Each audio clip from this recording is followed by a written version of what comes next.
दाम्पत्याचा जोडा मिळतो आणि दोघांची ही तपश्चर्या सुरू होते। दोघांची तपश्चर्या सुरू झाल्यानंतर बराच कालावधी जातो। अनुसया माता आपल्या तपाच्या सामर्थ्याने जगजननी मा सीता मातेचं गुरुत्व पत्कारते।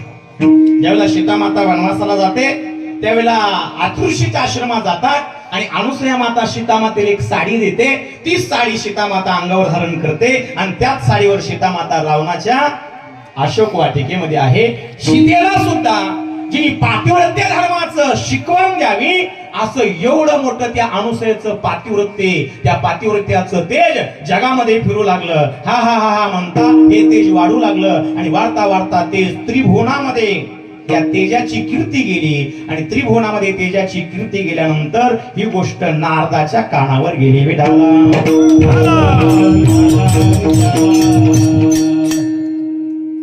फक्त जन्मापर्यंत नेऊन ठेवतो, पुन्हा अभंगाकडे येतो। म्हणजे आपला वेळेत जन्म, तसं जन्म हा दत्तात्रयाचा 4 वेळा झाला, म्हणजे 4 ठिकाणी मानला जातो। काही काही दत्त जन्माची कीर्तन सकाळी 6 वाजता होतात, काही काही ठिकाणी दत्त जन्माची कीर्तन दुपारी होतात, काही काही ठिकाणी दत्त जन्माची कीर्तन संध्याकाळी 6 वाजता होतात पुणे भागात जा, आणि काही काही दत्त जन्माची कीर्तन संध्याकाळी 10 ते 12 होतात। तसं दत्तात्रयाचं आख्यान खूप वेगळं आहे। आपल्याला बोलायचंय आज दत्ता या विषयावर, आणि म्हणून सती मातेचं तेज जगामध्ये जातं आणि जगामध्ये गेल्यानंतर तेज वाढल्यानंतर हा हा म्हणता ही गोष्ट नारदाच्या द्वारे कैलासावर येऊन पोहोचते। कैलासावर येऊन पोहोचल्यानंतर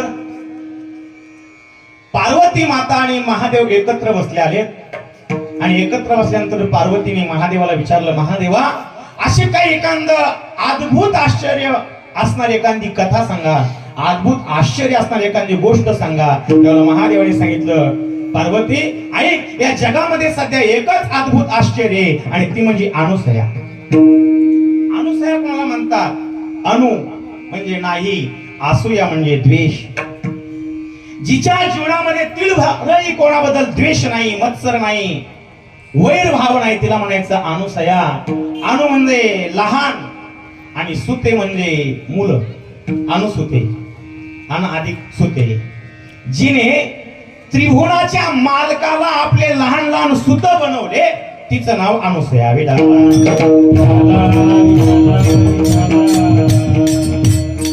नारदाच्या द्वारे गोष्ट पार्वतीला कळते। महादेव पार्वतीचा संवाद आहे, तेव्हा महादेव बोलतात,